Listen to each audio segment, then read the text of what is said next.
Pertemuan di Istana Negara dengan mengundang partai-partai koalisi pemerintahan, partai-partai yang terlibat di dalam kabinet pemerintahan yang mendukung kabinet Jokowi, tentunya hal itu adalah sah-sah saja dilakukan oleh seorang presiden. Karena dia presiden mungkin akan berkonsultasi ataupun berkomunikasi dengan partai-partai itu terhadap kebijakan dan langkah-langkah yang akan diambil. Dengan mendengarkan suara dari partai, diharapkan Jokowi mendengarkan suara dari rakyat, suara dari bawah. Hanya momennya yang kurang tepat karena pertemuan itu dilakukan menjelang Pilpres 2024 di saat semua partai, baik koalisi-koalisi partai, mempersiapkan siapa capres yang akan dibawa dan siapa capres yang akan ditawarkan kepada rakyat. Sobat-sobatku semuanya, dengan momen tersebut maka Jokowi menuai kritikan yang luar biasa. Bahkan beliau dikatakan menggunakan atau memanfaatkan fasilitas negara untuk keperluan pribadi atau keperluan partainya demi mencari presiden yang akan meneruskan kebijakannya atau meneruskan pembangunan yang telah dia tetapkan. Semuanya ini tentu menjadi pertanyaan. Dengan tidak diundangnya Surya Paloh atau Nasdem ke dalam pertemuan tersebut, maka Surya Paloh merasakan kecewa yang sangat berat. Surya Paloh merasa bahwa dirinya sudah tidak dipakai lagi atau tidak dilibatkan kembali dalam kabinet Joko Widodo atau dalam kebijakan yang akan diambil oleh Joko Widodo. Sobat-sobatku semuanya, Surya Paloh mengatakan bahwa perbedaan harusnya tidak ada masalah. Apa salahnya dengan mendukung Anies Baswedan? Sehingga dia merasa seolah-olah bahwa akibat mendukung Anies Baswedan, akhirnya dia harus terlempar dari koalisi pemerintahan. Karena mendukung Anies Baswedan, akhirnya dia merasa dikucilkan dari koalisi pemerintahan. Surya Paloh lupa bahwa pada saat pembentukan kabinet yang baru di tahun 2019 yang lalu, Surya Paloh merasa keberatan jika Jaksa Agung bukan dari Nasdem. Bahkan dia sempat mengatakan jika Nasdem tidak masuk di dalam kabinet atau jika Jaksa Agung bukan dari Nasdem, maka Surya Paloh akan menarik dukungannya dari pemerintahan Joko Widodo. Partai yang berkoalisi dengan pemerintahan yang dimenangkan oleh Joko Widodo berani mengatakan bahwa jika kadernya tidak terlibat, maka dia akan menarik dukungan dari pemerintahan Joko Widodo. Ini yang pertama. Surya Paloh seakan-akan lupa bahwa dia pernah mengancam Jokowi. Surya Paloh seolah-olah lupa bahwa dia pernah mengatakan bahwa Jokowi akan keberatan jika tanpa dia. Dan di sini sobat-sobatku yang setia, Surya Paloh kedua kalinya melakukan kesalahan terhadap Joko Widodo. Sebelum yang lainnya mengumumkan siapa capresnya dan sebelum partai-partai yang lain mulai membuat capres itu siapa, koalisi itu bagaimana, partai ini bagaimana, ternyata Surya Paloh yang ada di dalam kabinet Joko Widodo mengatakan bahwa Nasdem mendukung Anies Baswedan, Nasdem mencalonkan Anies Baswedan sebagai capres. Anies Baswedan adalah antitesa dari Jokowi. Anies Baswedan adalah kebalikan dari Jokowi. Jika Surya Paloh mendukung atau mencapreskan Anies Baswedan, otomatis Surya Paloh seolah-olah menantang Jokowi bahwa Surya Paloh sudah tidak membutuhkan Jokowi lagi dan Surya Paloh menganggap Jokowi tidak ada artinya apa-apa bagi dia.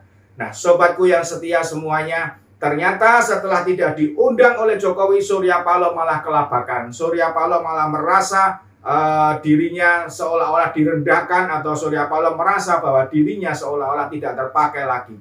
Sebetulnya Jokowi melakukan ini adalah menepati apa yang dikatakan oleh Surya Paloh.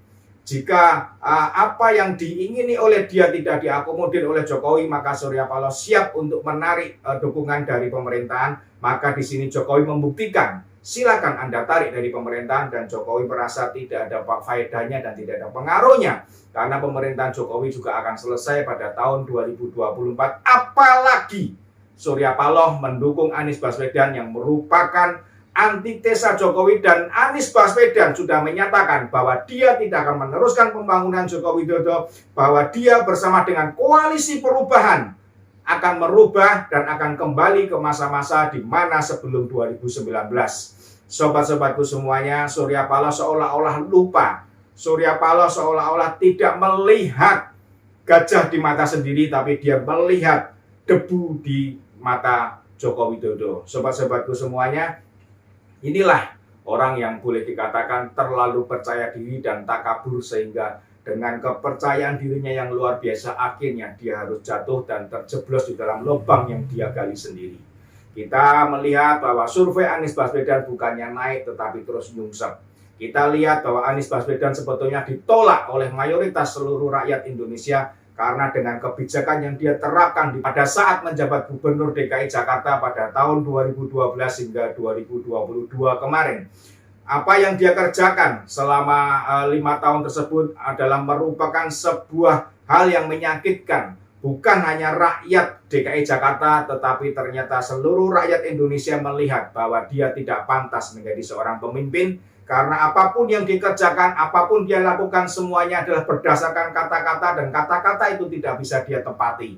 Dia mengatakan pada saat akan memimpin bahwa dia akan menutup reklamasi, membatalkan reklamasi. Ternyata setelah dia menjadi gubernur justru dia meng-ACC reklamasi.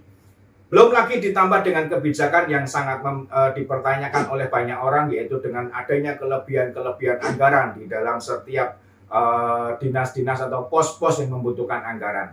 Anggaran itu sangat melambung tinggi dan hasilnya tidak diketahui, sehingga oleh DPRD DKI banyak menimbulkan masalah. Sobat-sobatku yang setia semuanya, hal yang menyakitkan seluruh rakyat Indonesia adalah pada Pilgub tahun 2017. Anies Baswedan menggunakan tangan-tangan organisasi radikal dan anti toleransi.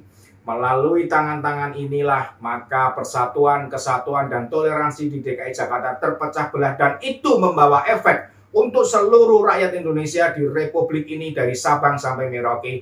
Seolah-olah kita semua merasakan sebuah ketakutan atau kita merasakan sebuah hal yang tidak mengenakkan hati karena melihat apa yang dikerjakan dan apa yang dilakukan oleh pendukung Anies Baswedan di Jakarta. Sampai-sampai saudara seiman, saudara seagama itu pun dikafir-kafirkan, dan bahkan ada seseorang yang meninggal dunia pada saat prosesi penguburannya dia mengalami kesulitan. Dan masjid-masjid pun digunakan untuk alat-alat sebagai kampanye, yang hal itu sebetulnya sudah menyalahi aturan.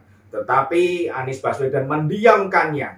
Anies Baswedan seolah-olah merestuinya. Karena memang seperti apa yang dia katakan, bahwa apa yang dilakukan oleh pendukung, apa yang dikerjakan oleh pendukung sebetulnya itu adalah sama dengan yang didukung.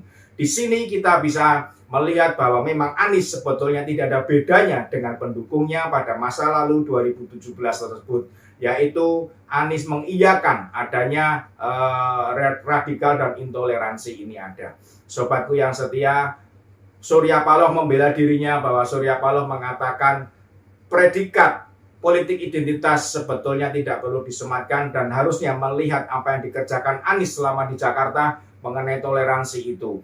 Dia lupa bahwa apa yang dikerjakan Anies di Jakarta secara fisik dan secara program pemerintah sebetulnya hasilnya tidak mengenakkan masyarakat Jakarta, dan dia juga lupa bahwa Anies bisa menjadi presiden karena memang menggunakan unsur-unsur radikal dan intoleransi. Dan dia juga lupa bahwa di partai koalisinya, bahwa di koalisinya itu ada satu partai yang mengamini, yang akan mengangkat politik identitas sebagai satu-satunya cara untuk memenangkan pemilu. Sobat-sobatku semuanya, Surya Paloh justru mengatakan bahwa ada yang menjegal Anies, upaya menjegal Anies, bahkan lewat sebuah kemungkinan, yaitu menggunakan supranatural. Kita tidak tahu apa yang dimaksud supranatural oleh Surya Paloh tersebut, tetapi yang kita bisa mengerti dan kita bisa memahami kata-kata supranatural berarti menggunakan sesuatu kekuatan di luar alami.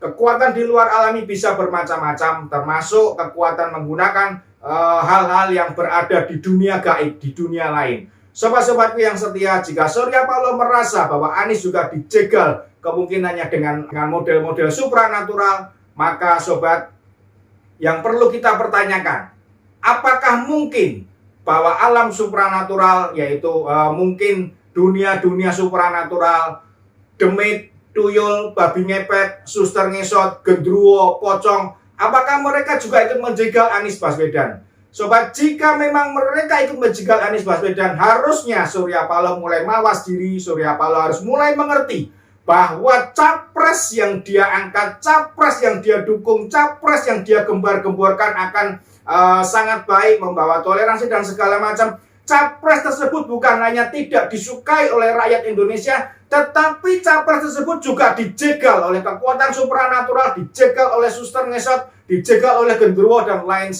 lain sebagainya, termasuk mungkin tuyul dan yang lain-lainnya.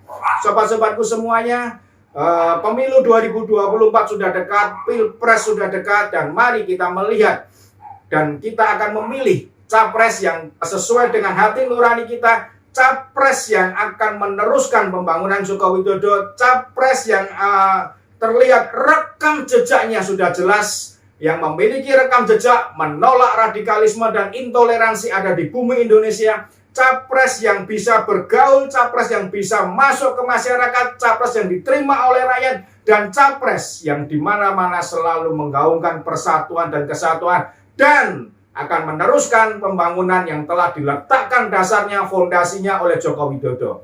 Capres inilah nanti akan kita pilih supaya Indonesia bisa maju, supaya pembangunan bisa berkelanjutan, dan pada ujungnya Indonesia akan mensejahterakan rakyatnya sesuai dengan apa yang ada di Undang-Undang Dasar 1945. Sobat, kita nantikan Pilpres 2024 dan kita nantikan presiden penerus dari Joko Widodo, presiden yang akan meneruskan dan presiden yang diterima oleh seluruh rakyat Indonesia. Salam Opidantos.